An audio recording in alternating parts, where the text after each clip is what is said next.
Hello friends, how you doing? Welcome on back to Football Therapy with me, your host Jan. As always, mate, I do hope that you are doing well, friend. I really do hope that. And welcome back to Chelsea News, which is, of course, the daily series here on the channel where I reflect on what's being said about Chelsea Football Club, giving you my thoughts on it for whatever that's worth. More importantly, asking for yours. And gang, it is Tuesday. And The Athletic have fired up the transfer deal sheet, which of course happens every transfer window to give you the probably most informed information on the Chelsea transfer news. There will be a lot, gang, yeah? There will be a lot. Chelsea have finished in the bowels, well, not quite the bowels, but the obscurity of the midfield of the Premier League. Players want to leave. Chelsea will need to bring players in. Even without those players wanting to leave, there's clearly flaws in the squad, all over the gaff, really. Maybe, just maybe, this is an opportunity for rebirth. Sure, you might lose some great talents like Fernandes and your Cucureas, but you should also generate some revenue and build a team that can actually have some gonads on them. You know? A team that can navigate an entire season without losing their heads, led by our fearsome new leader, the super Spanish midfielder Galactico Xabi Alonso, and elite invincible coach. We are really hoping that one game a week with a new squad, same squad, a revitalized squad can give us Chelsea fans just something to believe in again, you know? And we're going to learn a little bit about that today on the transfer deal sheet. Usually the contributors are usual suspects: Simon Johnson, Liam Twomey, sometimes Keris Jones. But it comes out every Tuesday and we're going to delve into it today. Usually we just pick out stuff from different sources, but it's a good opportunity on the transfer deal sheet to basically sort of meticulously come through and give you my reaction, and of course ask for yours. Thank you guys all so much for your continued support on the channel. So those of you who've been liking and subscribing on YouTube, get it in early, a little bit of housework I suppose. For following and 5-starring on your podcast app, simply search Football Therapy Podcast. You'll find me. See, this is the problem with having I move in less than 2 weeks, and I'll have a studio with controlled lighting. Thank you for liking and subscribing and following and 5-starring on podcast apps. Moving sucks, guys. I can't wait till I'm in, and the content will be more exciting. So that's another reason to keep it locked. So here we go. This is the Chelsea segment on the Athletic deal sheet, certainly the beginning part here. I'll screen share this first segment so you can see what I'm reading. What positions will Chelsea be looking at in the summer window? Well, Chelsea intend to buy a minimum of 2 ready-made players who are able to go straight into the first 11. We've heard up to 5 elsewhere from different sources, 5 players that are capable of being starters, and this is a minimum of 2 players who are just ready to go straight into the 11, which is actually pretty big. If you're having like 5 starting level players and 2 players that actually are in your starting 11, considering the players that we've got coming back, from loan and stuff, that is quite a lot, you'd have to say. The signings in question will have the experience of playing in one of the top 5 European leagues and know what it takes to handle an intense fixture schedule. How intense fixture schedule? Because we've got 1 game a week. Yuck. With Chelsea not playing, European competition next campaign, they do not want to make too many additions. That's why they're looking to add just 1 centre-back as things stand. Chelsea also want a flexible attacker who can play in multiple positions. Signing in any other areas may depend as things go on. Perhaps players leaving, you might say. With only 1 centre-back, we did hear 2 before, but maybe that's before it was confirmed we didn't have any European football. I don't know, maybe. Yeah, possibly. But you also need to consider those players that we haven't properly seen really given a chance, like Mamadou Sarr. Aaron Anselmino is on the books at Chelsea and is a very highly rated centre-back. Of course, had injury problems, but at flashes at Dortmund looked incredible. Levi Colwill is back. Joshua Champong may be finally given the proper chance he wants. And this is assuming we get rid of your Disassis, Tosins, Badia Shield, maybe even Wesley Fofana. You know, even if all these guys go, there's still a lot to choose from, really. So let's move on to the next segment.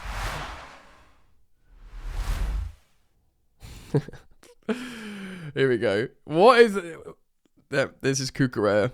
These two guys, they're gone. They're gone. Excuse me. What is the manager's priority? Well, the same areas as highlighted above. New manager Xabi Alonso has already told the club he wants to build a group of mentality monsters. Isn't that the originally Jurgen Klopp phrase? And that will be reflected in the signings Chelsea make. So we're signing mentality monsters. Because right now we have mentality mice. Of mice and monsters. Freaking hell. Well, who's a mentality monster we're going to sign? Like, this is so fair F words if this is true, because this is such a hard pivot from the previous iteration of the Blue Co project. Signing wussy little children to play under your Potters and your Rosinias, to signing experienced mentality monsters to play under your Xabi Alonsos. That is a hard pivot. Now, we do understand they're still going to look for young, talented players, but, I mean, my giddy aunt, she's off again. Alonso does not officially start work until July the 1st, and some choices, both in and out, will clearly have to wait while it is time to work and assess the current squad. He's working. My guy is straight to work. When you've got to come in and pick these man off the floor, you've started work already. I'd put the farm on it. I'd bet yours and my bottom dollar on it. Yeah, he's definitely working. I don't need to screen share the rest. Let's just cook together, yeah? Let's just get loose. Let's just enjoy ourselves, you know? So, are there any specific players they are targeting? Chelsea have at least 10 names on their wish list. 10 mentality monsters. Wow, at least 4? I didn't know. That is an outfield team of mentality monsters. Ooh la la. Alright, let's go into it. One of them is Morgan Rogers. Now, he's divided opinion throughout Chelsea fans. I mean, apparently Arsenal want him as well. But, I mean, right now, we've been here before, haven't we? Like, when there's a desired player on the market and they say, do you want to join the champions who are playing Champions League football? Or Chelsea, who finished in 10th. We still often, and somehow, don't ask me how, still convince. I mean, this will be the most trying and testing summer of them all, because we still somehow convince these men to join. But we are pony, bro. The only thing you might say with like a Morgan Rogers, and you can make your own decision whether you'd want him at Chelsea or not, is he might think, I want to move to London and I want to play for Xabi Alonso rather than Mikel Arteta's horrible Haramble, which would be fair play, to be honest. An attacker. He's seen what's happened to Eze, yeah? And all them, man. He's probably thinking, can I play for Xabi Alonso, please?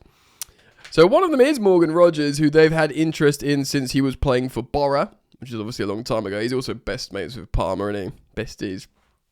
I mean, if we're going to sell Uncle Tosin, we'll need to assign him a new bestie.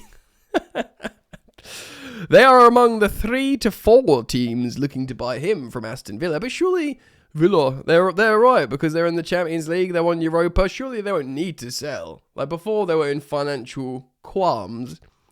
But you'd argue, not only have they secured the Champions League qualification bag, you do get 40-odd plus million for winning Europa as well. You think they'd be alright? Wouldn't you? I mean, I would. He clearly fits the requirement for a player who can operate in a number of attacking positions. Hold on.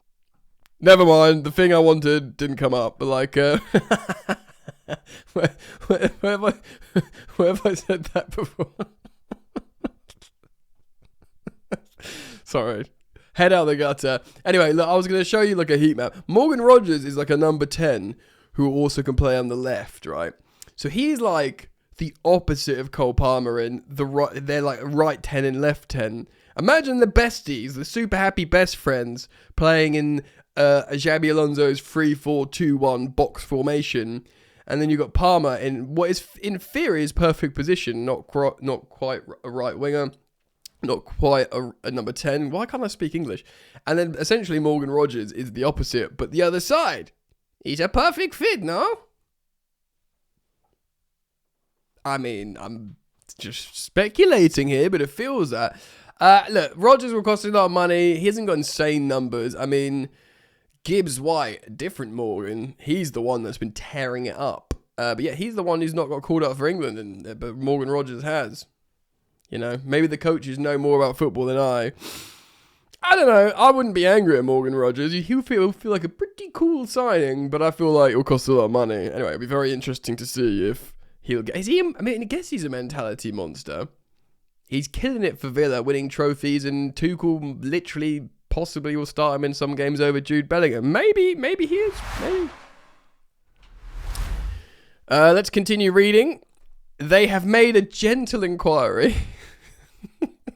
How do you make a gentle inquiry? Excuse me. Just like tapping them on the shoulder very gently. Excuse me. They just gently want to inquire into the Ibrahima Konate situation. Konate, who I would describe as having an absolutely pony season.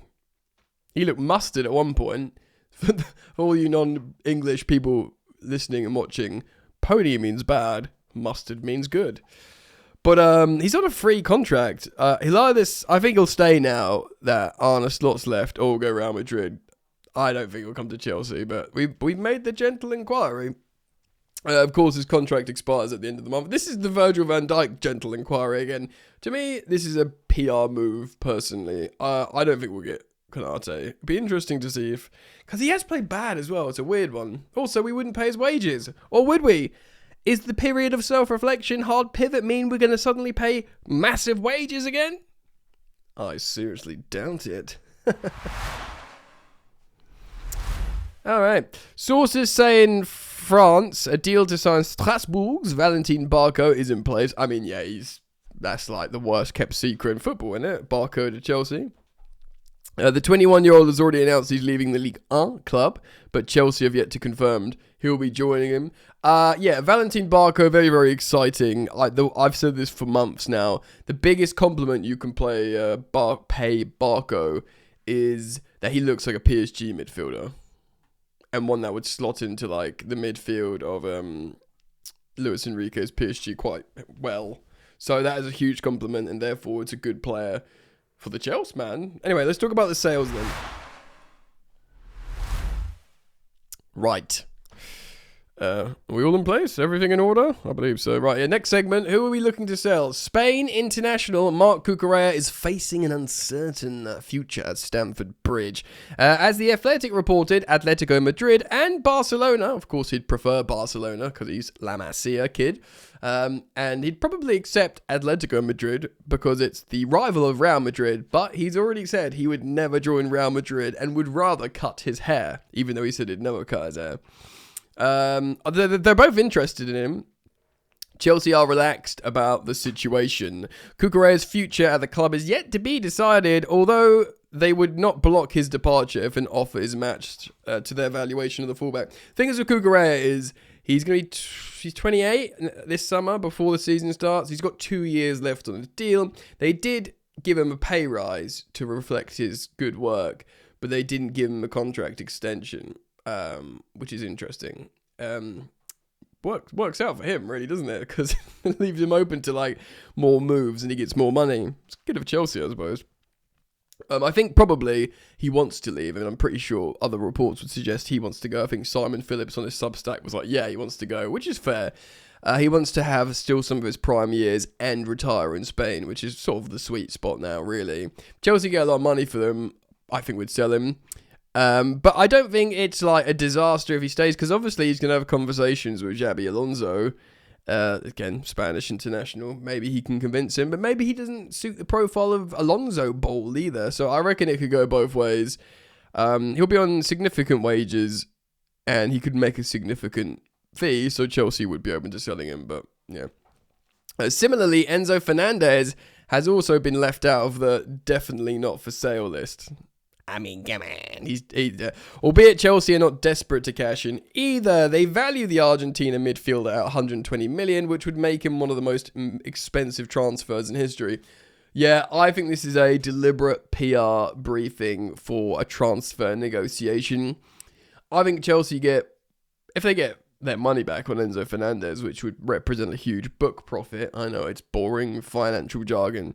He's gone. We need to remember Fernandez wants to leave Chelsea to the point where people are saying he's desperate to leave Chelsea. But, I don't know, like maybe it really, again, I hate to sound like a broken record, but it's going to count so much about what Xabi Alonso says and what he needs and what his designs are for making a winning team. And to be fair to Enzo, for all his critics, he probably is, like, even though he's got petulance and his profile might not suit certain styles of footballs, I would call Fernandez a mentality monster.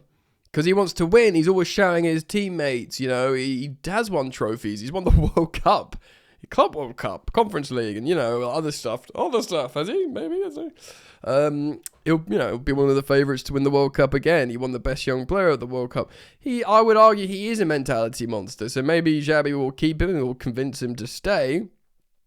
But I think he's gone, bro. I think his head's in Spain, personally.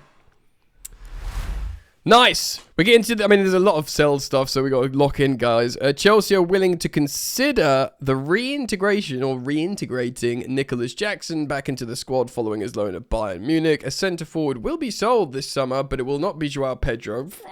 Ooh, Ruddy, yes. Important. We need to keep him because he's one of the good ones. We need to keep the good ones. A decision will be made later in the window. It could be between Liam Delap and Jackson, who goes. Well, if we've got a choice between Liam Delap and Jackson, who goes?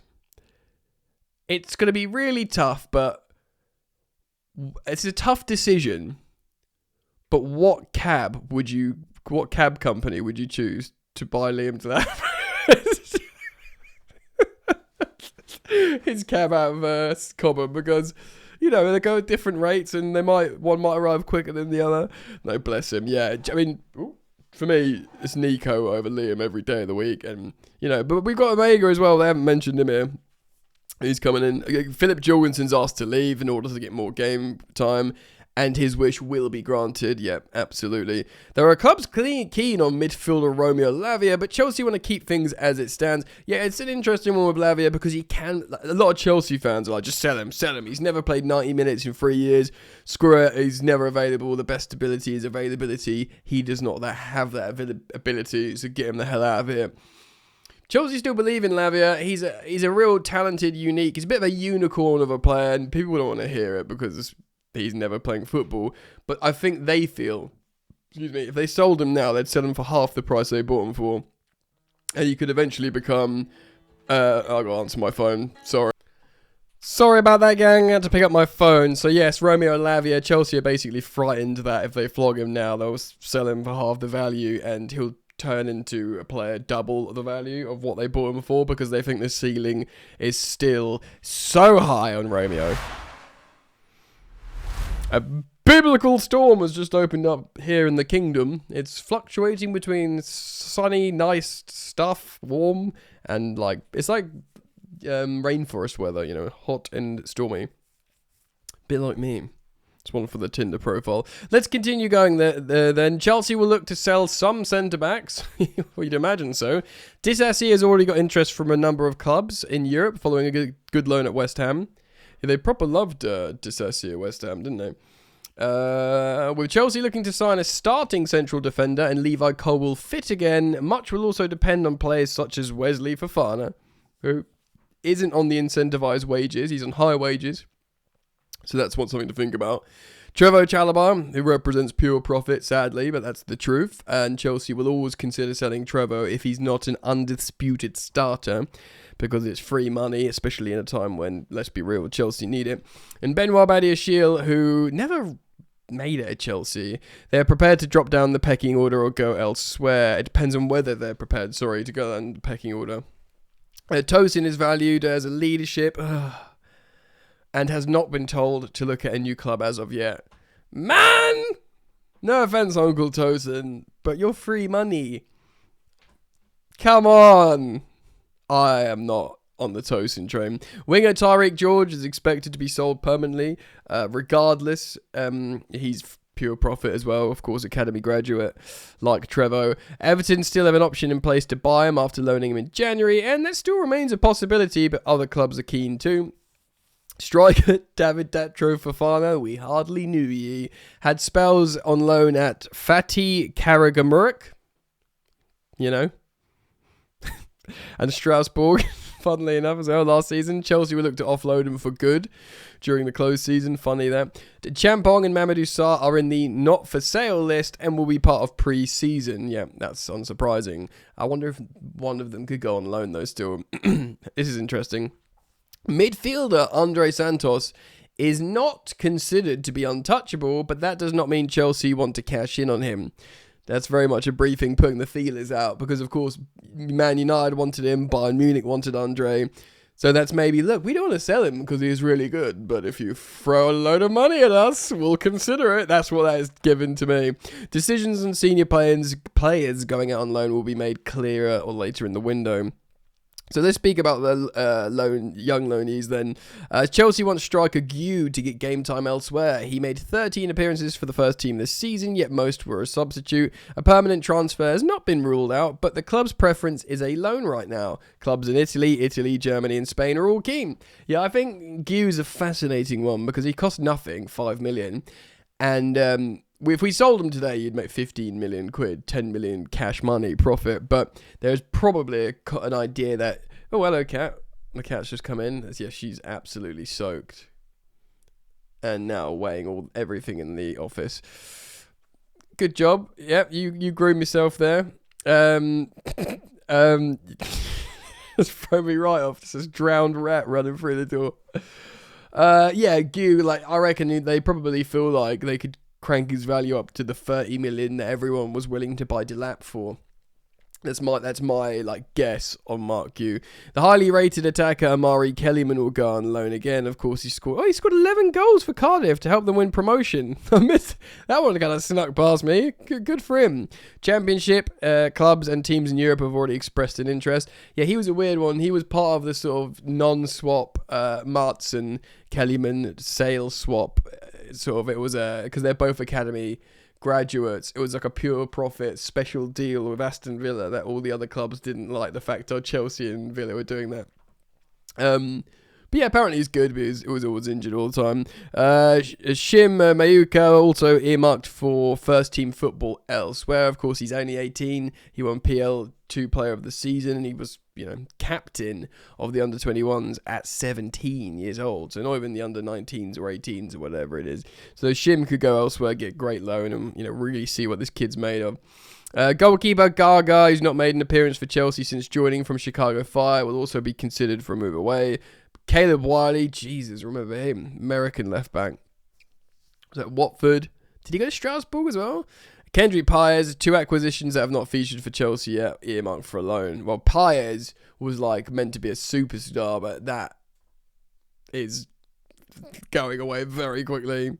And of course, moves that have already been done. Giovanni Kender's arriving. He cost us 40 million quid. Great British pounds. 40 million of those suckers. That's Alejandro Garnacho money. Yeah, Kender's really highly rated. Yes, really interesting to see what happens with him, actually. I'm fascinated. Similarly, Emmanuel Omega will join up with the first team, so another striker. I don't know what to think about Omega. I've really not made a decision yet. I've seen him score some goals and headers and stuff, but attitude-wise, maybe problematic like Pies, I don't know. Goalkeeper Penders, who spent last season on loan at Strasbourg, will be in consideration for the first choice keeper, along with Robert Sanchez. This segment was completed by Simon Johnson, Chelsea correspondent. Yeah, fascinating, really. I think personally,